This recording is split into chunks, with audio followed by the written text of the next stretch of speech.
Milí poslucháči, dnes v našom studiu mám zajímavého človeka, docenta doktora Drahoslava Vajdu, kandidáta vied. V jeho životním příběhu se vrátíme do doby minulé, kde statní ideologií byl marxismus, leninismus. V této době byla vyučovaná na všech vysokých školách v Československu marxistická filozofie, a to vědecký komunismus, politická ekonomie a mezinárodní dělnické hnutí. Mluvím o době socialismu, kdy vládnoucí stranou byla komunistická strana Československa. Dnes tuto dobu nazýváme dobou totalitní.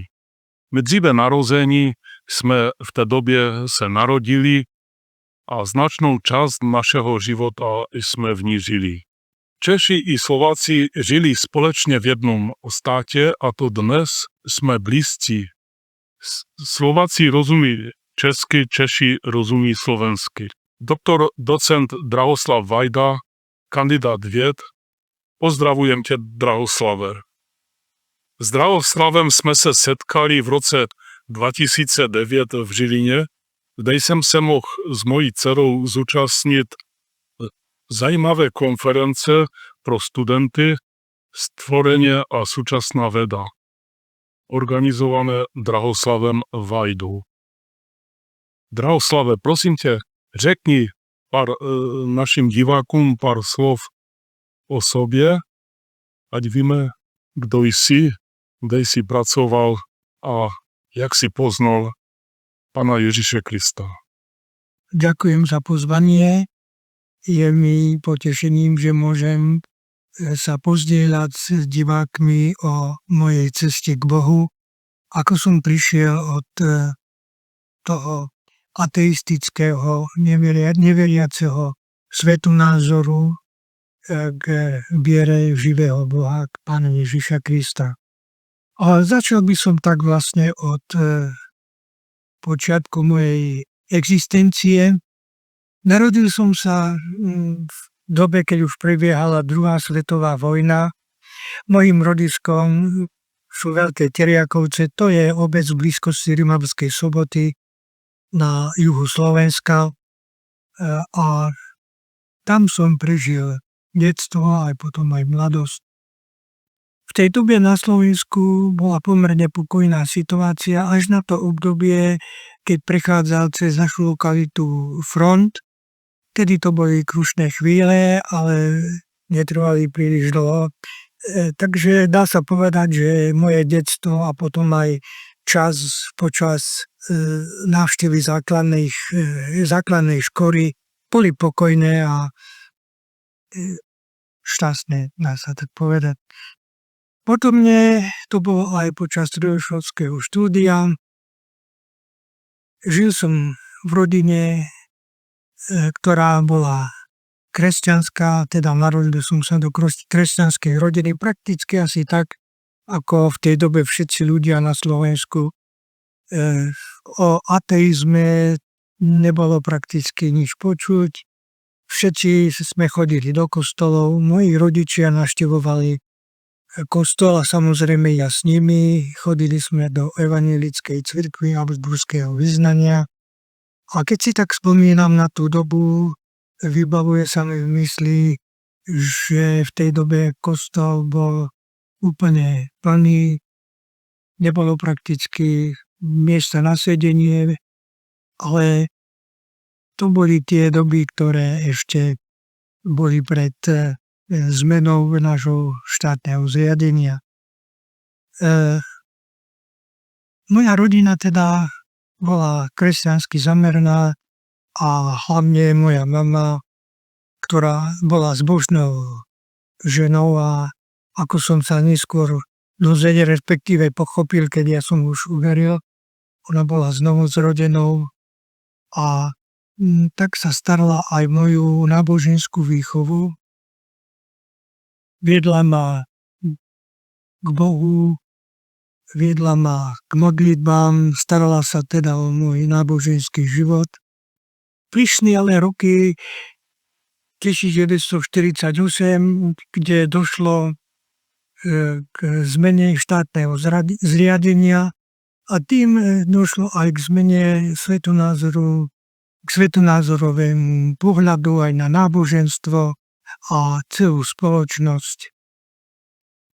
A moja viera, ku ktorej som prišiel v rámci rodinnej výchovy, postupne upadala.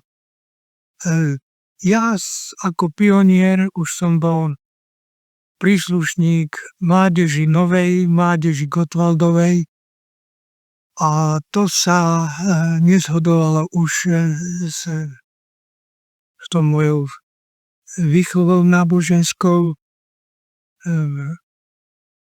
Predložili nám pohľad na novú, lepšiu budúcnosť, bez vojen, spravodlivejšiu spoločnosť. No a tak sme ju začali budovať.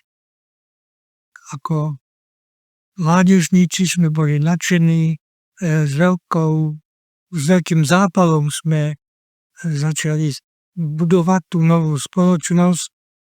Chodili sme na rôzne aktivity, zapájali sme sa do verejných takých činností a to bol taký silný zápal, silná viera v to, že naozaj budujeme novú, lepšiu spoločnosť.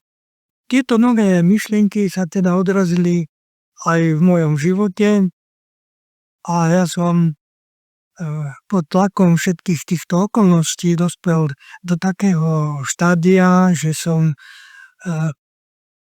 prakticky vo svojich 18 rokoch napísal list do farnosti, kde patrila naša rodina, že aby ma vyškrtli zo zoznamu členov cirkvi, pretože ja tomu neverím tomu, že Boh existuje. No samozrejme to vyvolalo veľkú búrku, smútku a tragédie v rodine. Moja mama prakticky dlhú dobu nevychádzala z plaču a zo slz, ale ja som bol neomlomný, bol som hrdý na to, že som sa zbavil náboženských povier a tých nesprávností, ktoré som si myslel, že sú v náboženstve. A o tomto mojom novom presvedčení som začal presvedčať, alebo snažil som sa presvedčiť aj mojich rodičov, mojich doma. No najviacej času pre moje aktivity a moje agitácie mala stará mama, ktorá si ma vypočula, pozorne počúvala, ale na konci sa len tak smutne, tak útrpne na mňa pozrela a povedala mi iba jednu vetu: vieš, ale Boh je. No a ja som bol z toho veľmi nešťastný a smutný, že ako ja mám zastaralú starú mamu. Po stredoškolských štúdiách som nastúpil na vysokoškolské štúdium na Prírodovedeckej fakulte Univerzity Komenského v Bratislave, kde som v roku 1964 promoval v odbore experimentálna fyzika. Po skončení vysokoškolských štúdií som nastúpil na Žilinsku univerzitu, vtedajšiu Vysokú školu dopravy a spojov v Žiline, kde som pracoval ako pedagogicko-vedecký pracovník a z odchodu do svojho dôchodku v roku 2006. Prednášal som všeobecnú fyziku pre formy inžinierského štúdia, pre dennú a diaľkovú formu a vo vedeckej práci som sa venoval vyšetrovaniu polovodičov v silných elektrických a magnetických poliach a neskôr som prešiel na výskum ferroelektrických látok ultrazvukovými metodami. Tým, že som bol vysokoškolským učiteľom, sa vlastne naplnili moje predstavy o celoživotnom povolaní. Približne v 13-14 rokoch som už mal pevnú predstavu o tom, čo chcem robiť, čím chcem byť. A chcel som byť buď učiteľom, alebo výskumníkom. Buď alebo. Ale tým, že som pracoval na univerzite, vlastne táto predstava sa spojila v jedno. Pracoval som ako pedagóg a súčasne mojou pracovnou náplňou bola aj vedecká práca. To bolo aj. Takže som bol tým potešený a pracoval som na univerzite až do svojho odchodu na dôchodku. Ja bych možná Drahoslave se zeptal, ta doba totalitní, ta doba socialismu, ta doba komunistická deformovala lidi. Mladí lidé přicházeli z domova, přicházeli s takovou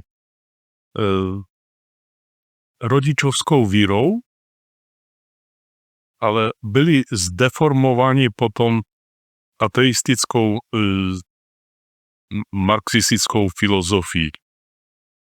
A já bych chtěl, aby si řekl, jak ty si našel cestu k Bohu, jako přesvědčený ateista, že jsi uvěřil v Boha stvořitele a Boha spasitele, protože já jsem tě právě poznal na té konferenci, kde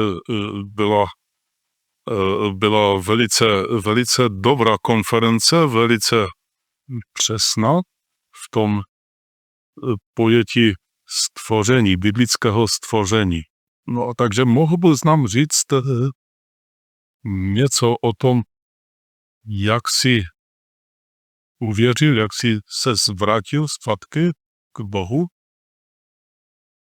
No áno, tak od mojich 18 rokov vlastne môj život sa niesol v svetonázorovom zameraní, ktoré by sa dalo povedať vyslovene ateistické.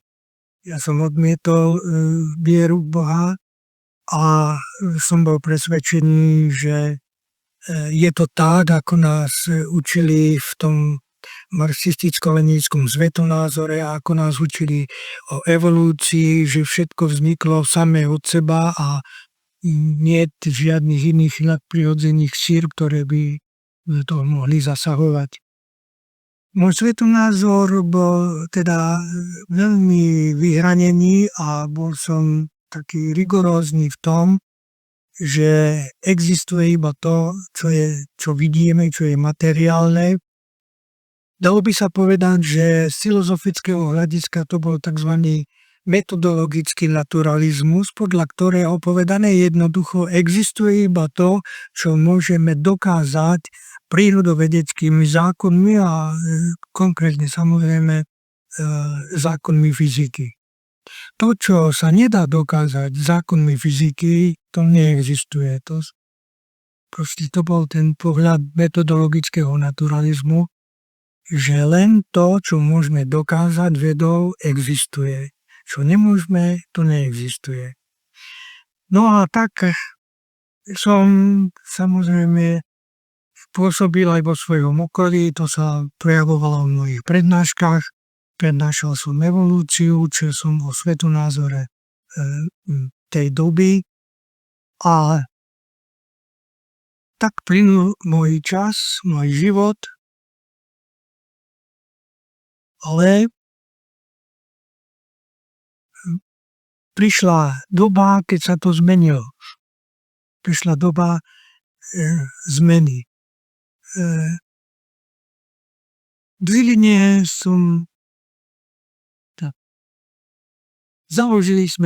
založil som si rodinu, narodil sa nám syn, ktorého som vychovával tiež v tomto svetonázore, presvedčení, že to je to najlepšie, čo môže byť, najlepšia výchova. A ako rodina sme veľa času trávili v prírode. Chodili sme do prírody, to bolo naše také uvoľňovanie sa z tých pracovných povinností. kde sme boli takí vlastne v ostrom blízkom kontakte s prírodou. Čas ale plynul a postupne som zistil, že môj život nie je taký, ak by som si ho predstavoval. Vytrácala sa mi z neho radosť, pokoj a nejaké také vnútorné istoty. Aj napriek tomu, že po stránke materiálnej som bol dobre zabezpečený, nič mu nechýbalo ani celej rodine. Boli sme dobre materiálne zabezpečení, ale to vnútro moje už pracovalo trochu inak. Tam začal som pocitovať, že mi niečo chýba, že niečo nie je v poriadku. Až som dospel do takého stavu, že som si položil otázku vlastne, čo sa tu so mnou deje. Videl som okolo seba ľudí, kolegov, známych, ktorí boli šťastní, ktorí boli radosní a to mne už chýbalo. A položil som si otázku, čomu ja vlastne verím. No pretože nám hovorili, že veda všetko dokázala, tak som si povedal, že ja to preskúmam. Že preskúmam tie dôkazy, o ktorých sa hovorí, že by mali svedčiť, že všetko existuje samo od seba, že Boh nie je. A tak som sa do toho pustil. Začal som tie dôkazy skúmať. Výsledok bol ale pre mňa veľmi katastrofálny a strašný. Doslova strašný.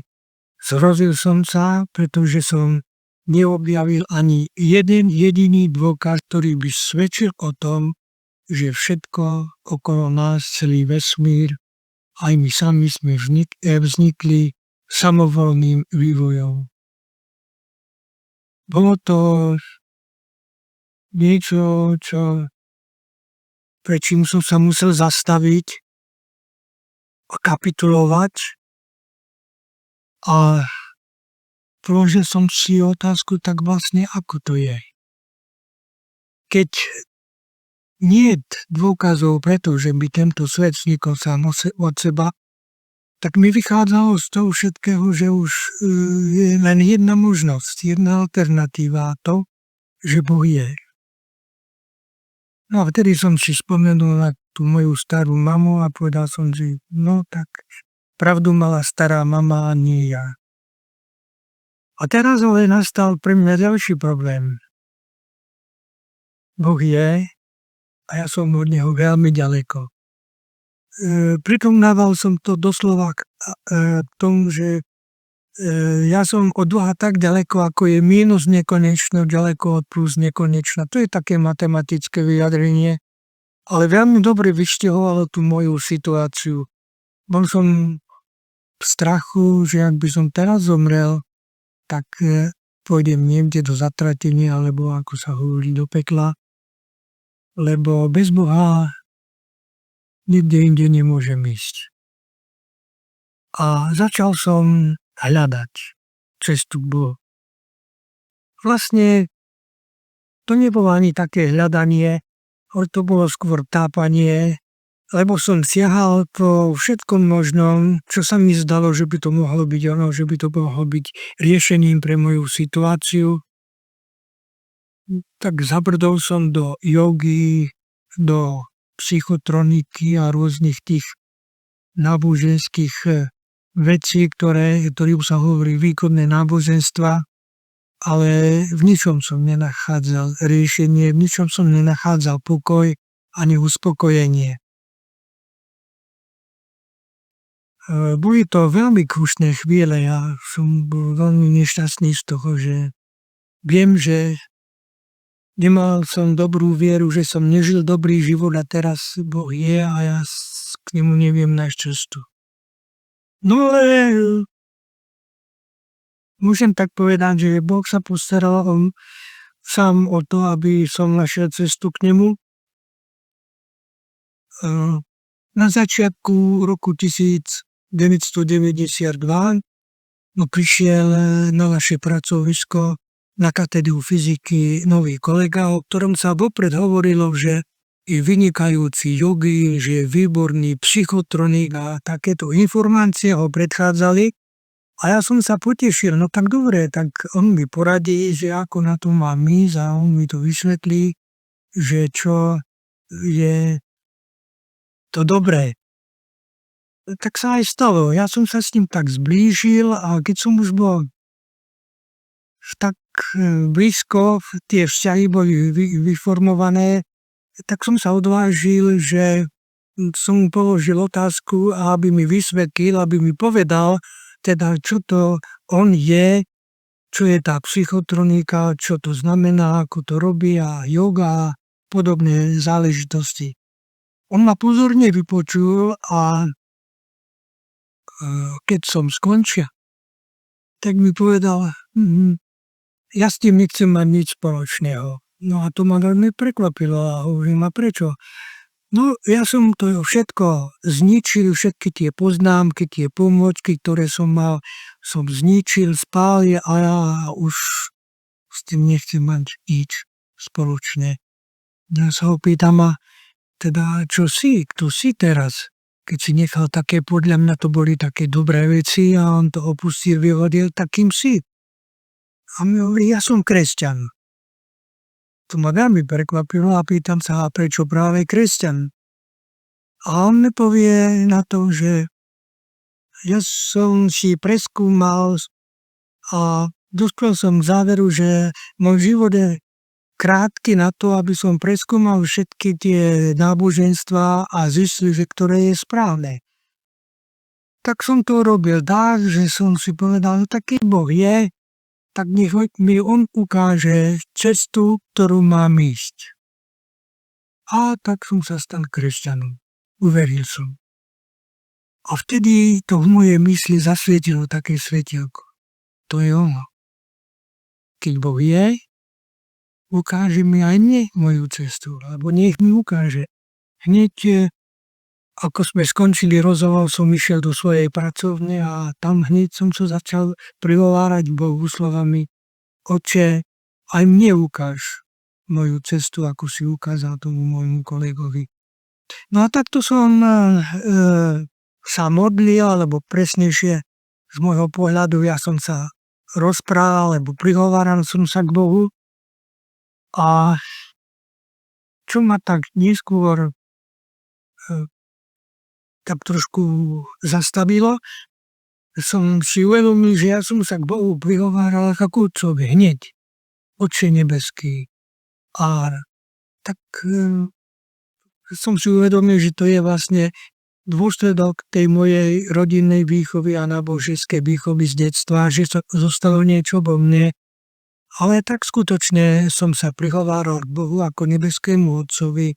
Či som bol na pracovisku, alebo som bol doma, alebo kdekoľvek moje myšlienky už boli venované, už som ulietal k Bohu stále. Hľadal som tú cestu k nemu, snažil som k nemu sa prísť, ale nič sa v mojom živote nemenilo. Nič k ničomu takému zvláštnemu nedošlo. Ja som bol totiž to, ostával som stále sám, nenavštevoval som žiadne spoločenstvo, alebo nevyhľadával som žiadne tie aktivity evangelizačné. No ale čítal som literatúry, snažil som sa čítať aj Bibliu, ale Biblii som nerozumel. Čítal som ju, snažil som sa, ale nedávalo ma tu mysel. Ale vedel som, že ten Boh je, ja som od neho ďaleko.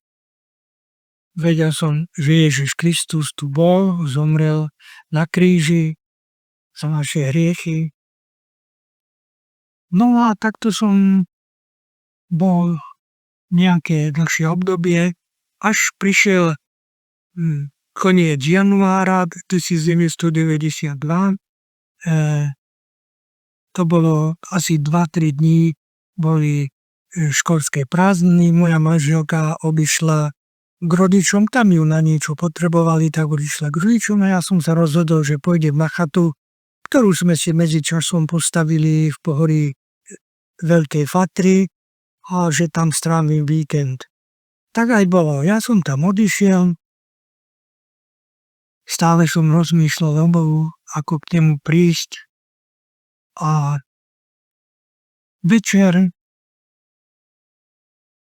tiež tak som rozmýšľal, sedel a bolo už potrebné ísť si láhnuť, tak už dal som sa do pyžama, ale ešte som chvíľku tak posedel na lavici a v tom zo mňa vyletel taký výkrik, doslova výkrik. Bože, zachráň ma a odpusť mi. Nič sa nestalo, ale keď som sa postavil, mal som dojem, že som nejaký ľahký.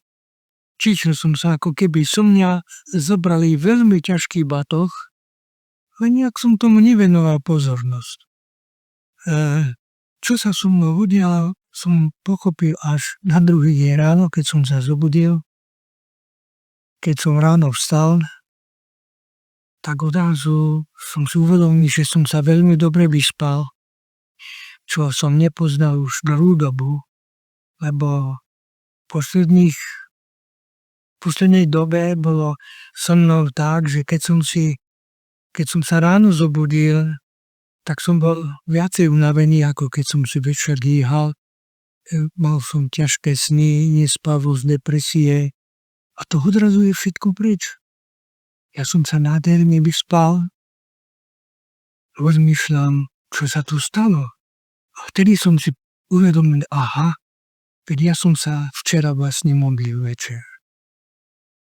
Vyšiel som pred chatu a nepoznal som svet. Mal som dojem, že stromy svojimi vetvami tlieskajú a vnútorne som cítil pokoj, spokojnosť a odrazu všetko bolo iné. A porozumel som, že to bola doba, keď som prišiel k Bohu a hlavne tá vzdialenosť veľká, to mínus nekonečno a plus nekonečno sa stratilo. Už som vnímal, že som v Božej prítomnosti, že Boh mi odpustil, lebo moje svedomie odrazu bolo čisté. Cítil som tú vnútornú čistotu, to som prežíval, ako keby som bol vyčistený vo svojom vnútri a to som aj bol. A môžem povedať dnes, že to bol okamih, alebo to bol večer môjho znovuzrodenia. Bolo to presne 1. februára, asi 20 hodín, 20 minút, čo je dátum môjho znovuzrodenia. A odtedy je to stále tak.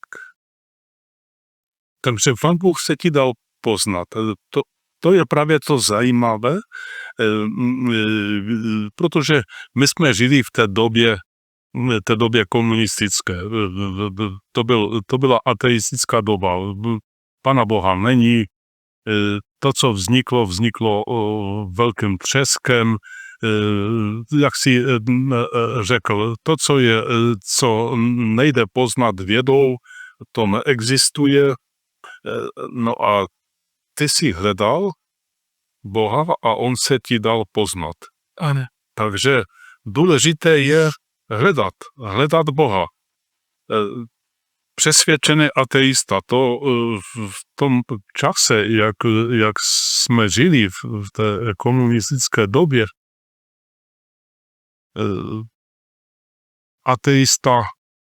ateistovi se dá Bůh poznat. A teď tam je důležité hledat Boha. Je zaslíbeno v Biblii, že kdo hledá, ten najde. A právě ještě to chci říct, že v té ateistické době platí to slovo zapsané v Římanům 6. kapitola 23. verš. Mzdou hříchu je smrt. Ti ateisté, komunisté prakticky věří ve smrt. Protože to je výsledek hříchu. Ateisté věří ve smrt. Prostě člověk zemře a je konec. V celé věčnosti je konec. Ale ten verš pokračuje. Ale darem Boží milosti je život věčný v Kristu Ježíši, Panu našem. A toto je největší hodnota, život věčný. Ty si právě hledal největší hodnotu, život věčný v Kristu Ježíši, Panu našem. On zaplatil za náš hřích, protože výsledkem hříchu je smrt. A my jsme hříšní. Ježíš Kristus zaplatil vlastní smrti za náš hřích. My můžeme být spasení v něm. A ty si to hledal, ale o tom máš to tu lepší část toho života, že si mohl něco dělat, pracovat pro Pana Ježíše, pro další lidi. A tam je to zajímavé, já jsem to četl na těch stránkách, jak jste založili takové křesťanské misijní hnutí ve škole, na univerzitě, pracoval si mezi studenty. Potom ještě další věci, a to se tě zeptám, ale mohl bys něco říct o té službě studentům? Ty jako pedagog tam zkoušíš mladého studenta, na stole máš Biblii, oni se tě ptají, proč je tam Bible, proč jo, z toho museli být studenti překvapení. Můžeš něco o tom říct? Návratom k Bohu sa môj život veľmi radikálne zmenil, predovšetkým ten môj vnútorný život, tie moje vnútorné postoje. Strach zo smrti, ktorý som mal vtedy, úplne zmizol a tešil som sa dopredu na novú budúcnosť. Nie na tú budúcnosť, ktorú sme vtedy chceli vybudovať sami, ale na tú budúcnosť, ktorú pripravil Boh pre tých, ktorí sa k nemu utiekajú. Keď som si otvoril Bibliu, zistil som, že vlastne ako keby tá kniha bola napísaná pre mňa, všetko tie slova, verše sa mi prihovárali. Predtým som ničomu nerozumel a teraz som vnímal, že to je ako písmo napísané pre mňa. To boli tie veľké zmeny. Keď som išiel po ulici, tak som mal chuť ľudí chytať za ruky a hovorím, vieš čo, uver Ježiša Krista, on ti pomôže, tak ako pomohol mne, určite aj tebe pomôže. A keď som išiel po ulici a išiel som tam popred jeden kostol, tak som si zrazu uvedomil, keď sú Peter vychádzať ľudí z kostola, že kto som to ja vlastne. Veď pre nejakou dobou, keď som o týchto ľudí som rozmýšľal, že by ich bolo najlepšie nejak presvedčiť, hoci aj radikálne, aby sa zbavili toho náboženstva a tej viery. A teraz ja som ako jeden z nich. Chcem každému hovoriť o Bohu, o Ježišovi Kristovi, kto som ja vlastne. A ja som nechodil na žiadne školenie, som nemal alebo nejakú takú, čo ja viem, prednášku o Bohu, len evanjelium som počul. A zistil som vlastne, alebo som si presnejšie uvedomil, že to je Boh, ktorý tú zmenu urobil vo mne. Že to je jeho dielo. A naviac som mal istotu, že to, čo sa stalo so mnou, to je už raz a navždy. Že to zotrváva, alebo zostáva vo mne. Mám odpustené hriechy, moje svedomie je očistené a tá budúcnosť je veľmi pekná, nádherná. Večný život s Bohom. No tak toto samozrejme moje okolie zaregistrovalo nejakú zmenu a krútili nado mnou hlavou, hlavne kolegovia a takí známi, čo to je, čo za to so mnou deje, čo týmto tu rozprávam. Keď som prišiel na prednášky, tak už som nehovoril o evolúcii, ale som tak naznačil, povedal, že tento svet je stvorený. A ako som tak nejak vyslovil túto vetu, tak som si všimol, že niektorí študenti si ich až tak zodvihlo zo sedadiel a povedal som si, aha, tak mám aj študentov, ktorí dávajú pozor, pretože určite zaregistrovali tú zmenu, že už nehovorím o evolúcii, ale o stvorení. Tak to bola taká zmena, ktorú aj moje okolie zaregistrovalo. A ja ale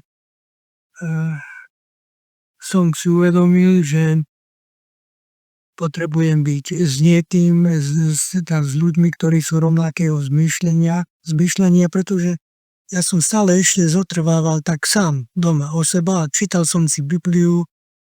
Ráno som stával zavčasu, aby ešte predtým, než odídem do práce, som si mohol čítať a modliť sa.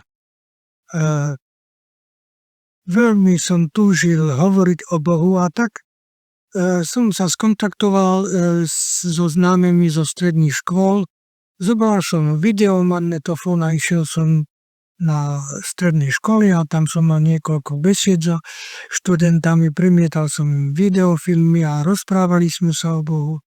Ten hlad v tých počiatkom 90. rokov bol veľký, aj ten učiteľský zbor bol ústretový, to vlastne tie besedy sa diali počas vyučovania. Zhromaždili tam záujemcov, ktorí chceli, tak tam prišli, tie miestnosti boli plné a ten hlad bol veľký a ľudia sa pýtali po duchovných veciach. Ja som teda sa rozhodol, že sa pripojím k nejakému spoločenstvu. To zase som predložil Bohu a modlil som sa, aby mi ukázal, že kde mám ísť, lebo ja som sa nevedel rozhodnúť, ktoré cirkvi. K evanjelickej, tam som bol, tým nechcem ísť, tam tým nechcem ísť, tak vlastne kde mám ísť. A on mi ukázal, že mám sa pripojiť k tomu spoločenstvu, do ktorého chodí ten môj kolega, ktorý mi zvestoval v podstate evanjelium, ktorý ma priviedol na tú cestu k Bohu. No a tak som sa opýtal, kedy vlastne sa oni stretávajú. To bol pondelok, pamätám si, hovorí, v stredu budeme mať spoločné zhromaždenie, tak už som tam bol hneď v stredu. Pripojil som sa a tam som zotrval v tom spoločenstve. Ale ako bolo vtedy veľkým zvykom, chodili k nám kazatelia zo zahraničia, evanjelisti a nejmej bohoslužby som si uvedomil, že vlastne veriaci ľudia, keď hovoria, tak chodia po svete a hovoria o svojej viere a iným ľuďom. A ja som už tak rozmyslel, že keby som asi ja mohol ísť do ktorého kúta sveta, že by ma tam Boh poslal. A tak som si už vyberal rôzne krajiny na Blízkom východe a ešte aj ďalej. No ale Boh mal iný zámer a veľmi jasne mi dal najavo, že ja budem pôsobiť tam, kde pracujem, teda na Ženevskej univerzite. No tak to sa aj uskutočnilo. Stretával som sa so študentami mimo vyučovania už aj na nejakých takých krátkych besedách, ale nebolo to ešte ono. Tam bolo iba zopár takých jednotlivcov, ktorí mali taký záujem, počúvali, vysvetovali. Oni už chodili do cirkvi, ale boli zvedaví, ako čo ten ich učiteľ tu rozpráva, ako hovorí o stvorení a o Bohu. Až raz prišlo k tomu, že ako som sedel vo svojej pracovni, otvorili sa dvere a vstúpila tam taká dievčina, predstavila sa ako študentka 3. ročníka a mi povedala, že sa dozvedela o mne, že ja som veriaci a že oni organizujú teda také videoprimietanie vo vysokoškolskom klube A že či by som tam prišiel medzi nich a porozprával im o svojom teda obrátení. Ona bola veriaca. Hovorím, dobre, tak som prijal to pozvanie. Boli to 3 večery, primietali sa filmy o stvorení, videofilmy o stvorení a potom nasledovali besedy. Tak študenti sa samozrejme pýtali, bol som tam ja ešte jeden kolega, tak sme im odpovedali, vysvetľovali, ako to je s tou našou vierou. Boli to 3 večery, to bola taká audio miestnosť, taká veľká, asi 120-150 sedadiel tam bolo a bola úplne plná. Niektorí ešte dokonca museli stať na chodbe, ale besedy trvali dlho do noci. Výsledkom toho bolo vlastne ale len to, že na tých besedách sme sa stretli niektorí študenti a ja, ktorí už boli veriaci, a tak sme sa dali dokopy a porozprávali sme sa a rozhodli sme sa, že v týchto večeroch budeme pokračovať, alebo v tejto aktivite, v týchto činnostiach budeme pokračovať aj na budúci školský rok, lebo práve vtedy už končil semester a študenti odchádzali na prázdniny. No tak sa aj stalo, po prázdninách sme sa stretli, požiadali sme vedenie internátu o súhlas tomu, aby sme mohli tam pôsobiť. Zistil som, že dvere pre túto činnosť pán otvoril, lebo čokoľvek sme chceli, to bolo okamžite, nám vyhoveli vedenie internátov, dostali sme zvláštnu miestnosť, kde sme sa my mohli ako títo študenti stretávať. A takisto nám povolili tie večery v tom, volal sa to Gamma Klub, v Gamma Klube. Mohli sme tam pôsobiť. Tak vlastne hovorím už teraz o študentskej kresťanskej skupinke, tak sme sa nazvali študentská kresťanská skupinka, ktorá pôsobila potom už približne 10 rokov v internátoch Žilinskej univerzity v Gamma Klube. My sme sa stretávali každý pondelok večer v tej vlastnej miestnosti svojej. Mali sme tam chvály, čítali sme si písmo, vysvetľovali sme. Bolo to také ako biblické vyučovanie. Vzájomne sme si tak slúžili. A každý útorok počas semestra sme mali verejné premietanie videofilmov spojených s besedami v tom Gamma Klube. Prichádzali tam študenti, tie video projekcie vlastne boli len kvôli tomu, aby sme naštartovali debaty a rozhovory. To bolo ako uvedenie do témy, ale hlavná téma bola zvestovanie evanjelia. Dávali sme tam svedectvá svoje a hovorili sme o svojich cestách, ako prísť k Bohu. A proste tieto večery sa niesli v takomto duchu. Na tie spoločné večery sme chodili pozývať študentov osobne po izbách a pritom sme im aj ponúkali Biblie, to boli gideonské Biblie, ktoré sme im rozdávali, rôzne traktáty. Ochotne si niektorí priam brali tie Biblie, prijímali ich a povedali, no fajn, som rád, že konečne už mám Bibliu. A s takým ako záujmom prichádzali aj na tie spoločné večery. Takže to muselo být velice zajímavá služba, protože studentům to jsou mladí lidé, kteří poznávali evangelium Pana Ježíše a přicházeli z různého prostředí, ateistického, možná i církevního, ale poznali skutečné evangelium, opravdické evangelium poznali na těch setkáváních vašich? Áno, je to tak. No, niektorí sa tam vrátili priamo, prijali Pána Ježiša, potom sa pripojili k nám a navštevovali našu študentskú kresťanskú skupinku, ale my sme ich upravovali a smerovali, aby navštívili alebo pripojili sa k cirkvám v ich bydlisku. Pretože na vysokých školách, teda v akademickom prostredí, podľa zákona nesmú pôsobiť žiadne cirkvy, ani spoločenstva, ani hnutia. My sme mohli pôsobiť preto, lebo sme boli domáci.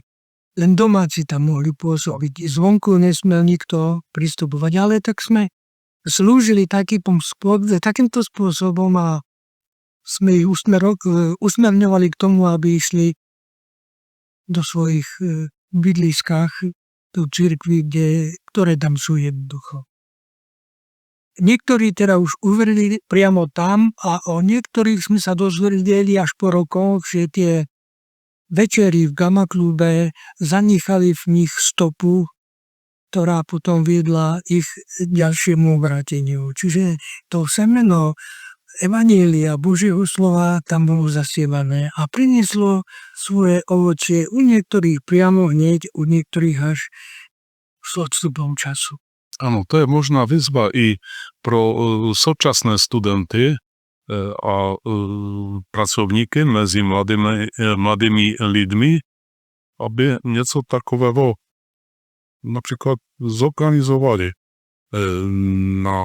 na fakultách a mohli působit evangelizačně, protože evangelium je největší hodnota, ta radostná novina o spasení člověka.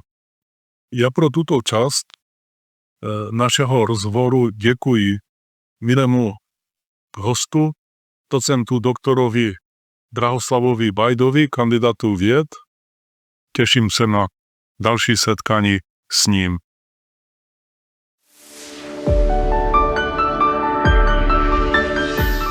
Chceme se s vámi, milí diváci televize Karmel, rozloučit Božím požehnáním Pána Ježíše Krista.